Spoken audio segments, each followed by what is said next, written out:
Dans cette histoire, un MJ tout-puissant détruit systématiquement les PJ de ses joueurs dès qu'il a l'impression qu'ils sont trop optimisés. On va voir aussi qu'il a des stratégies pour contourner les règlements autour de la X-Card et des sujets tabous en JDR. Il y a tellement de choses à dire sur cette histoire que je sais pas par quel bout la prendre. C'est parti. Il y a environ 1 an, j'ai rejoint un serveur Pathfinder en espérant trouver une campagne dans le style de Kingmaker. Le serveur avait l'air très actif, donc j'ai jeté un œil aux parties proposées. J'ai vu que quelqu'un voulait lancer une campagne type Première Guerre mondiale dans un monde fantasy et j'ai manifesté mon intérêt. C'était déjà complet, mais le MJ, appelons-le Red, m'a repéré et m'a proposé une autre campagne qu'il essayait de lancer. J'ai accepté. Le pitch était que le groupe avait été convoqué par un demi-dieu de la miséricorde, serviteur d'une des divinités majeures du panthéon de Golarion, le monde de Pathfinder. Chacun de nous avait commis un péché par le passé que nous devions expier en accomplissant une quête. J'ai créé un personnage humain multiclassé pistolier paladin. Ancien bandit et esclavagiste, il avait tenté de se racheter après avoir rencontré l'amour de sa vie. Il s'était marié, avait pris sa retraite et voulait tourner la page. Mais son passé était revenu le hanter, un ancien esclave avait retrouvé sa trace et massacré sa famille. Depuis, il cherchait la rédemption, priant pour un signe, qui est venu sous la forme d'une arme magique et d'une liste de pêcheurs à châtier. Le MJ a validé ma fiche et mon historique, et nous avons rempli un formulaire de limites et tabous en session 0 sans accroc. Ça paraissait prometteur. Première session, nous étions 5 joueurs, les autres étaient des habitués de raid, un moine guerrier, un alchimiste demi-elfe, un oracle gobelin et un magicien nain. On a chacun eu une introduction individuelle en arrivant dans la cité où le demi-dieu nous attendait, sous forme d'un petit combat d'échauffement contre des brigands. Quand ce fut mon tour, j'ai affronté des gnolls qui menaçaient une jeune fille. Elle me suppliait de l'aider à franchir un mur dans la ruelle parce que, selon Red, les gnolls allaient profiter d'elle. J'ai aidé la fille à passer et je lui ai indiqué le temple en posant aussitôt la X-Card sur la table. J'avais bien précisé dès la session 0 que ce genre de contenu faisait partie de mes limites. Red a prétendu s'être mal exprimé et vouloir dire que les gnolls allaient la transformer en monstre au service de la mère des monstres. J'ai prévenu les gnolls de reculer, ils ont ri et menacé de me tuer. J'ai sorti mon arme magique. À ce niveau de jeu, on était autour du niveau 9, ça a été vite réglé. Attaque multiple, châtiment à distance, tir mortel. En 2 rounds, tous les gnolls étaient au tapis. Ensuite, direction le temple. Le demi-dieu nous attendait pour nous balancer la vraie mission. Une entité du péché s'était échappée des enfers et c'était à nous de l'arrêter. Les anges étant inefficaces, on allait être jeté dans la mêlée en tant que candidat à la rédemption. Avant même d'avoir pu interagir vraiment entre PJ, on nous a envoyés un par un dans un confessionnal pour recevoir notre épreuve d'expiation. Si on réussissait, on serait libéré de nos fautes et libre de choisir notre au-delà. En cas d'échec, bloqué pour l'éternité dans les limbes. Chaque joueur est parti dans un salon Discord privé et en est revenu presque inchangé, sauf le magicien nain qui était revenu soudain beaucoup plus petit. Quand ce fut mon tour, Red m'a fait avouer mes fautes, a ressorti mon historique et m'a accusé de mentir sur mon véritable péché. Selon lui, Chéline, déesse de la beauté, m'avait accusé d'avoir abattu des criminels qui auraient pu devenir de grands artistes porteurs de paix et de beauté. Apparemment, je n'avais pas assez tenté de raisonner les gnolls et m'étais rabattu trop vite sur la solution violente. Pire, j'avais en réalité condamné la fille que je voulais sauver. Derrière le mur, 8 étages de vide, elle s'était écrasée dans un égout à ciel ouvert, tous ses os brisés, avant de se noyer. Mon épreuve ? Continuer l'aventure sans arme à distance, privée de mes pouvoirs de paladin. Pour m'empêcher de céder à la tentation, mes 2 doigts de tir furent tranchés. Et comme si ça ne suffisait pas, le fantôme de la fille me hanterait désormais jusqu'à la fin de la campagne. Après ces confessionnaux, le demi-dieu a informé le groupe qu'un culte voué à l'entité du péché se trouvait à quelques villages de là où nous étions et que nous devions partir.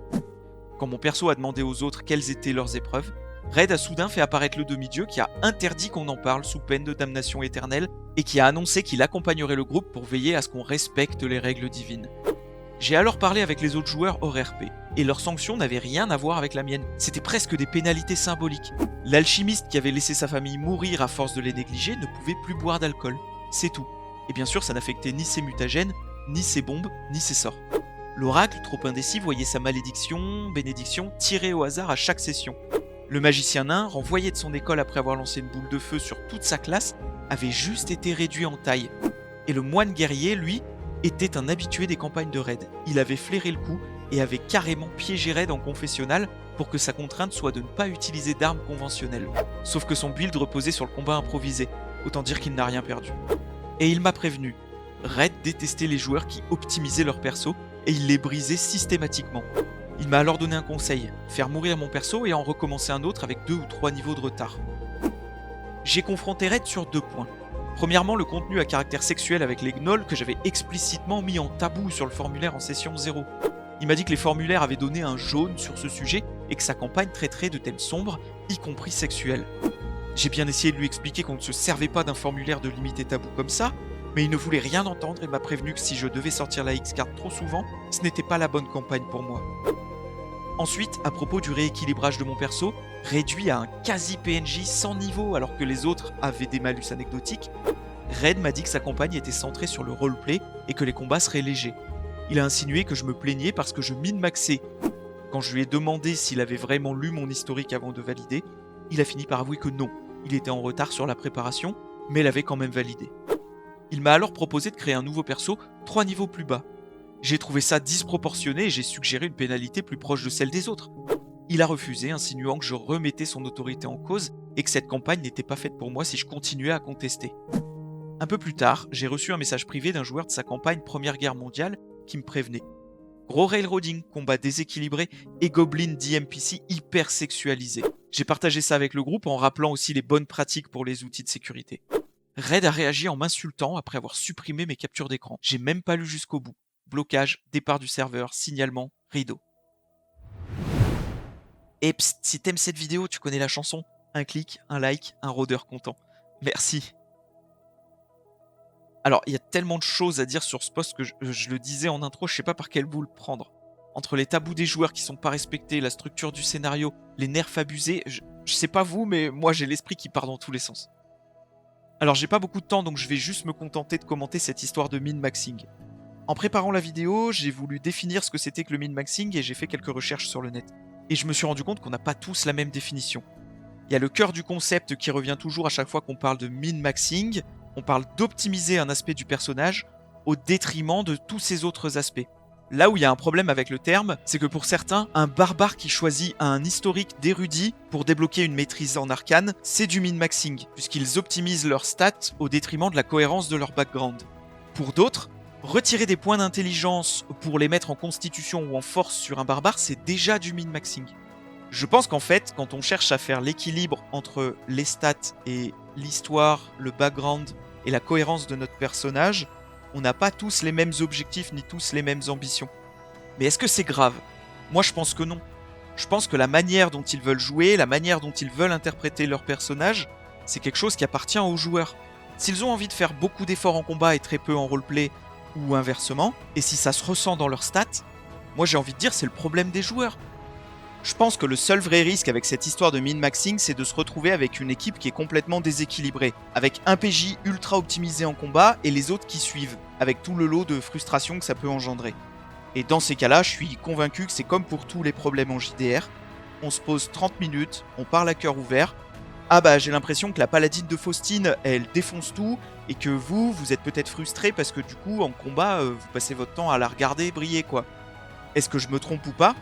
Et puis, on pose les cartes sur la table, on cherche pendant 30 minutes comment résoudre le problème, si vraiment il y a problème et frustration. Et puis, comme d'habitude, si aucune solution n'est trouvée, pas hésiter à changer de table. Bon, par contre, ici, moi j'ai pas l'habitude de Pathfinder 1, j'ai beaucoup joué à PF2, je suppose que c'est la même chose, mais il me semble que Pathfinder, c'est un jeu dans lequel si on n'optimise pas son build, on se fait défoncer. Le jeu, il est équilibré au poil de fesses, et je pense que si on min-max pas juste un petit peu, on risque de se faire complètement écraser par l'adversité. Dites-moi si je me trompe en commentaire, mais en tout cas c'est comme ça que j'ai ressenti la campagne Abomination Vault de Pathfinder 2. Voilà, j'ai pas pu rentrer dans les détails de tout ce que je pensais de cette histoire, n'hésitez pas à développer des aspects qui vous semblent importants en commentaire. Moi je vous dis à la semaine prochaine, et pensez à aller vous confesser d'ici la semaine prochaine, sinon moi je vous nerve tous, bande de pêcheurs. Allez, ciao.